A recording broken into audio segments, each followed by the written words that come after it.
La lettre de la préfecture est arrivée ce matin en mairie. Elle convoque les 117 habitants de ce petit village à de nouvelles élections, car le maire a décidé de jeter l'éponge, à regret. C'est un petit peu difficile à vivre, mais on fait des choix. Le fait d'arrêter 2 ans avant, c'est aussi une décision politique. Une démission en guise d'alerte. Maire depuis 10 ans, conseiller municipal depuis 30 ans, Gilbert Parmentier a vu ses moyens d'action se réduire d'année en année et ses projets noyés au cœur d'une immense intercommunalité. Là, on est passé dans une communauté de communes à 52 communes, 29 000 habitants, et c'est très très difficile de s'exprimer et d'être pris aussi en considération. Un manque de considération également, selon lui, de la part de l'État envers les territoires ruraux. Emmanuel Macron veut réduire le nombre d'élus pour faire des économies. La décision ne passe pas. C'est un manque de respect. On nous fait passer pour des gens qui coûtent, alors que c'est pas du tout la vérité des choses. Partout en France, les démissions de maires se multiplient. Philippe Rion, lui, a quitté ses fonctions en février dans cette petite commune des Alpes-Maritimes. Et 5 mois plus tard, il ne décolère pas. Il faut absolument que les Français se rendent compte qu'on est en train de leur piquer, de leur voler leurs biens. Parce que la commune, ça appartient à chaque Français. Lorsqu'il était maire, suite à la baisse des dotations, il avait dû tailler dans toutes les dépenses, allant même jusqu'à annuler les commémorations nationales. Pour les municipales de 2020, il se dit très inquiet. Je pense que ce qui risque de se passer, c'est qu'aux prochaines élections, eh bien, on ait du mal, dans certaines communes même, à trouver des élus. Parce que les gens ont un peu marre de se faire prendre pour des imbéciles. En l'espace de quelques mois, on a eu une augmentation de 55% du nombre de démissions et ça n'est pas fait pour se tarir. Et pourquoi? Qu'est-ce qui se passe? Il se passe qu'à travers toute la France, il y a des petites communes qui n'arrivent plus à joindre les deux bouts parce que l'État leur a coupé une grande partie de la dotation globale de fonctionnement. J'en ai parlé lorsque j'ai parlé de la question de la catastrophe du viaduc de Gênes et des problèmes de restrictions budgétaires tous azimuts. Donc il y a énormément de petites communes qui n'arrivent plus à joindre les deux bouts et qui, accessoirement, voient également toutes leurs prérogatives progressivement pompées, prises pour donner à des communautés de communes des intercommunalités. Ça veut donc dire que des maires décident de jeter l'éponge, ils en ont marre. Voilà. Ils en ont marre de se faire insulter par la population, ou en tout cas une population mécontente en disant « mais qu'est-ce qui se passe ?»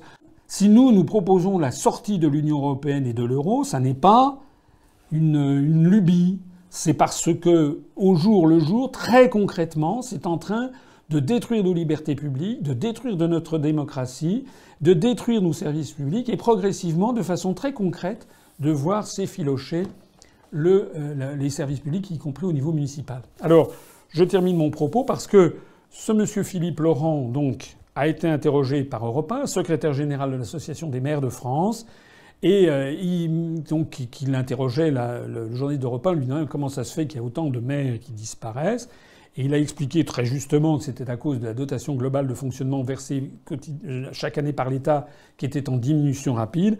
Et il a eu cette parole, pour le moins malheureuse, en tout cas je ne vais pas l'oublier, il a dit « Personne ne nous avait jamais dit que la dotation globale de fonctionnement aux communes allait diminuer autant ». Europe Matin, au cœur de l'info. François Geffrier. Bonjour Philippe Laurent. Bonjour. Merci d'être avec nous en direct ce matin sur Europe 1. Vous êtes le maire de la commune de Sceaux, dans les Hauts-de-Seine, et secrétaire général de l'Association des maires de France. Il y a eu plus de 1000 démissions de maires depuis leur élection en 2014. Au-delà des cas individuels, est-ce qu'il y a une raison commune à la plupart de ces démissions ? Aujourd'hui, si vous voulez, les communes n'ont pas eu vraiment le choix, depuis quelques années, de choisir l'intercommunalité dans laquelle elles étaient. Ça s'est passé de manière avec beaucoup de pression. Il y a des départements où ça s'est mieux passé que d'autres, mais vraiment, les communes ont été très éloignées des lieux de décision. Quand vous avez le centre de l'intercommunalité qui est à 30 km de votre commune et qu'il faut faire 30 km aller, 30 km retour pour obtenir la moindre décision, on comprend que ce soit un élément de ras-le-bol. C'est ça le quotidien d'un maire en difficulté, voilà, c'est beaucoup de trajets, beaucoup de complications pour des décisions pas forcément faciles à prendre. Tout à fait, et puis ce manque de moyens, encore une fois, cette année, en 2018, la moitié des communes de France ont vu à nouveau une baisse de leur dotation. c'est très important parce que les maires qui ont été élus en 2014 n'avaient pas tout ça en tête. Personne ne leur avait dit que les dotations baisseraient de manière aussi importante. Et donc, à partir de là, ils ont pris un certain nombre d'engagements vis-à-vis de leurs électeurs. Et aujourd'hui, un certain nombre d'entre eux se rendent compte que malgré leur bonne volonté, malgré l'engagement de leurs équipes, ils ne peuvent pas respecter ces engagements. Donc, à un moment donné, on comprend qu'ils ne puissent pas continuer leur mission et leur mandat. Alors le problème, c'est qu'il se trouve qu'il y a quelqu'un qui l'avait dit. Il s'appelle François Asselineau. Il était candidat à l'élection présidentielle. C'était le 22 mars 2017, à l'invitation justement de l'Association des maires de France, dont le président était François Baroin et dont le secrétaire général était Philippe Laurent. Et que j'ai vu partout un désarroi extraordinaire, notamment chez les maires ruraux. Et on sait qu'au cours des années qui viennent, il va y avoir peut-être 15 000 ou 20 000 communes de France qui vont disparaître, alors même que jamais on n'a demandé aux Français s'ils étaient d'accord. Et combien de maires ruraux ai-je vu qui m'ont dit « nous sommes en dictature ».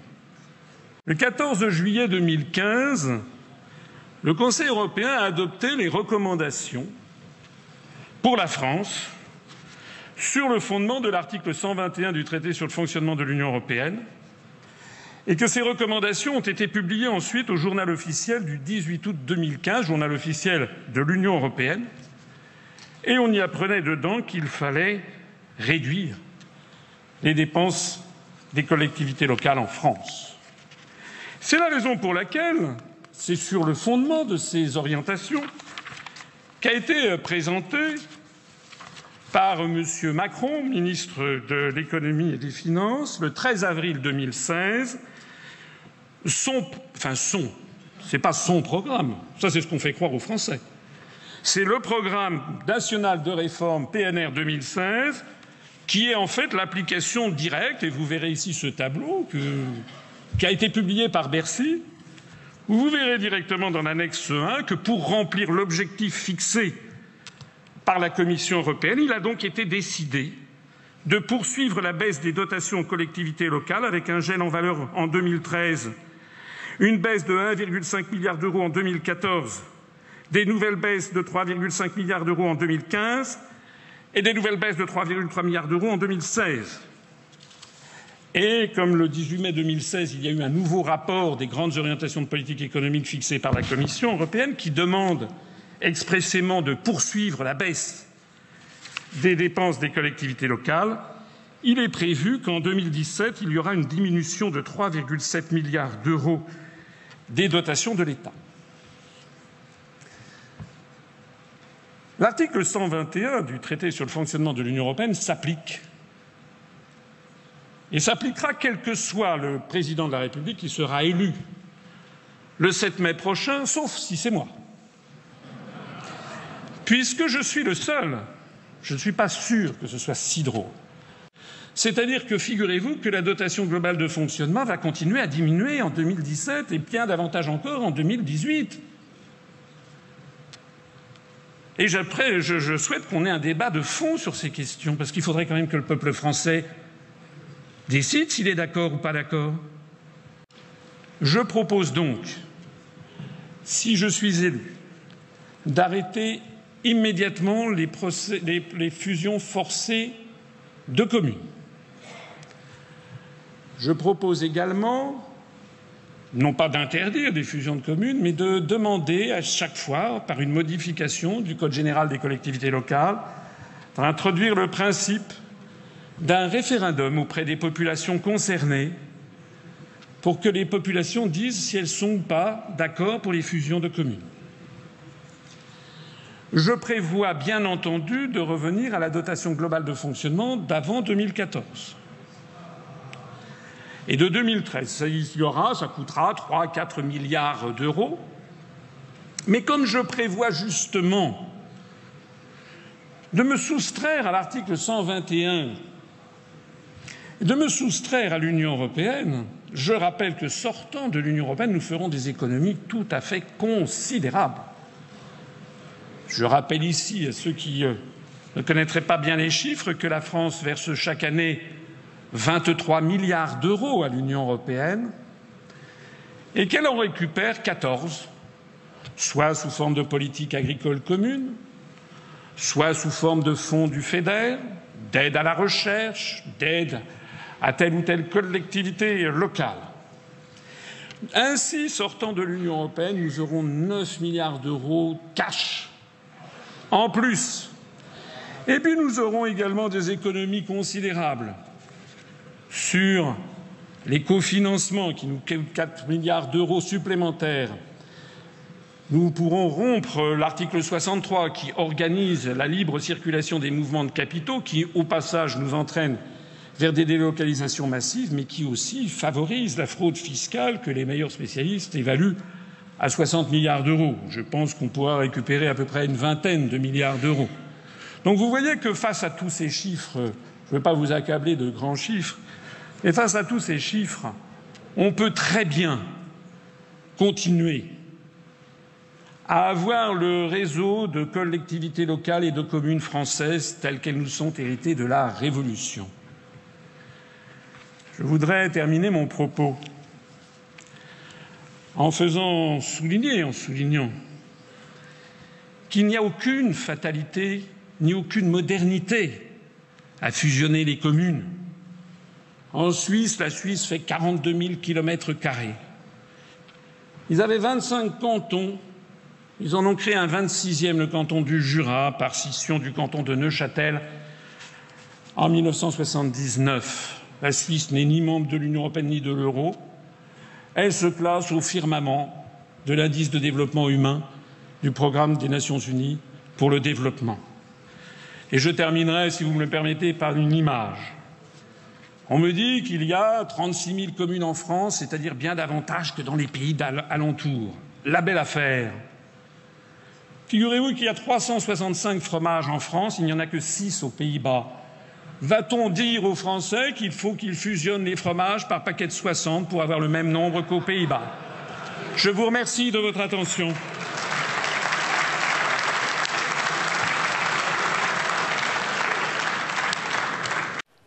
Je suis un maire parmi les 35 498 communes qui restent. Oui, parce que depuis 2 ans, la politique de fusion des communes a fait basculer 1 600 000 Français dans ce que l'on appelle les communes nouvelles.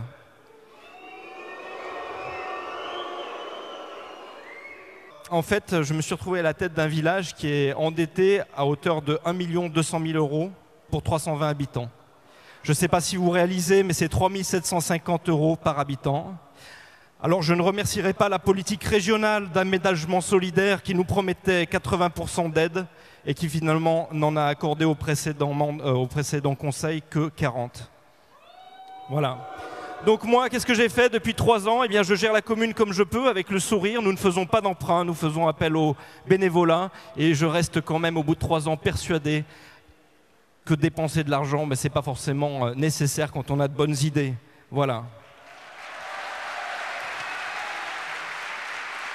Je pense chaque mois à François Asselineau, quand je regarde avec un peu de circonspection les 200 € par mois qu'il nous reste de dotation globale de fonctionnement. 200 € par mois de dotation globale de fonctionnement. Alors vous savez, je suis arrivé maire, je suis un jeune maire, je n'avais pas d'expérience politique avant, et puis je me suis dit, mon village est petit, il est endetté, il me faut un appui politique, il faut que je trouve une aide politique. Alors j'ai cru, à un moment donné, j'ai fait une erreur, j'ai pris ma carte aux Républicains. Et oui, mais bon. Et en fait, j'ai découvert ce que c'était que la politique. Parce que de nos jours, qu'on soit à gauche ou à droite dans un parti, quand on participe réellement aux réunions de gouvernance des partis politiques au niveau des départements, qu'est-ce que c'est en fait un parti politique? Eh bien, c'est une plutocratie locale qui se réunit et qui regarde un petit peu comment elle va se partager le gâteau. Voilà à quoi ça ressemble. Il faut le dire, je suis désolé. C'est la vérité. C'est la vérité. J'en discutais la dernière fois avec un sénateur qui m'a dit « Oui, c'est vrai, tu as raison, c'est comme ça ». François Asselineau, je l'ai découvert il y a un peu moins d'1 an. parce que j'étais un... Et je vais faire court, hein, je termine rapidement. On vous écoute avec attention. Voilà. J'étais au vœu du préfet du 05, de l'ancien préfet. Et puis je discutais avec un jeune énarque. Vous savez, il y a des stagiaires ENA dans les préfectures. Et puis il avait l'air sympa et tout. Et puis je l'approche et je lui dis, bah, écoutez, je sais pas, je voudrais pas paraître complotiste, mais c'est normal que j'ai l'impression que la ligne politique de l'État soit toute tracée et qu'on puisse pas en dévier invariablement. Alors il m'a regardé avec un regard malicieux. Et il m'a dit, mais monsieur le maire, intéressez-vous au PNR.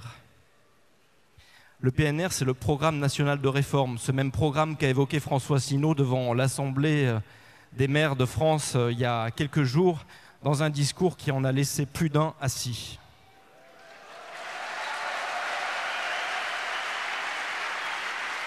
Mais il n'y a pas que le PNR. Il n'y a pas que le Programme national de réforme qui est directement conditionné par les recommandations européennes. Il y a aussi ce qu'on appelle le schéma régional d'aménagement et de développement, le SRADET, qui prévoit l'avenir des territoires à l'horizon 2030, sans avoir consulté aucun Français d'ailleurs pour en définir la politique. Et ça serait intéressant d'ailleurs que les journalistes s'intéressent à ce fameux SRADDT, qui détaille déjà les futurs counties dont parle François Asselineau. Alors ça ne s'appelle pas des counties, mais ce sont des zones d'études qu'on appelle des mailles, qui n'ont plus rien à voir avec l'échelle départementale. Et je conseille aux journalistes de s'intéresser à ces documents, qui ne sont pas facilement accessibles d'ailleurs.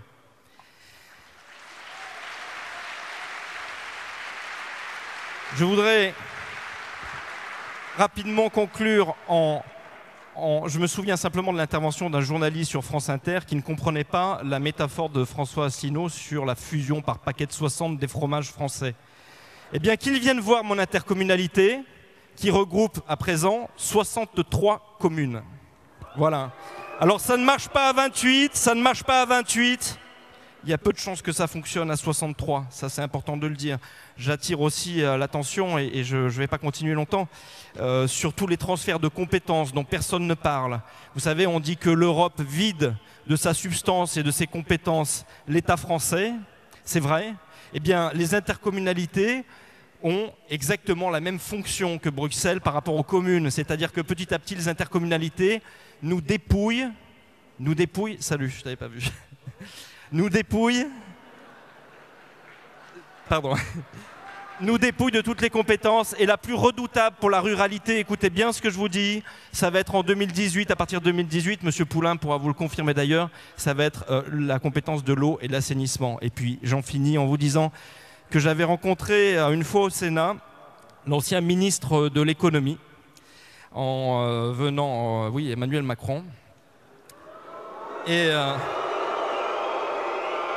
alors j'avais couru après lui et j'avais dit, monsieur le ministre, je suis maire d'une commune super endettée, je viens juste d'arriver, aidez-moi, je vous en supplie. Alors il y avait son directeur de cabinet adjoint à côté qui s'appelait Emmanuel Lacresse, et je lui ai parlé de l'endettement du village. Et il m'a dit, bah oui, dis donc, c'est embêtant ça. Il m'a dit, mais vous avez des forêts? J'ai dit oui. Il m'a dit, ah c'est bien. Il me dit, vous avez un patrimoine locatif? Ah, je dis, bah oui, oui, oui. Eh ben, il faut le vendre. Alors, je regrette que tous les maires qui ont parrainé Emmanuel Macron n'aient pas entendu ce qu'il m'a dit. Parce que non, monsieur Macron, la commune, la France ne sont pas à vendre. Bravo. Eh bien, j'ai décidé de faire une lettre ouverte à Philippe Laurent, que nous allons faire circuler, pour montrer qu'il y a des limites à la désinformation, il y a des limites au mépris du débat public, il y a des limites au mépris des dizaines et des centaines de milliers d'électeurs de l'Union populaire républicaine.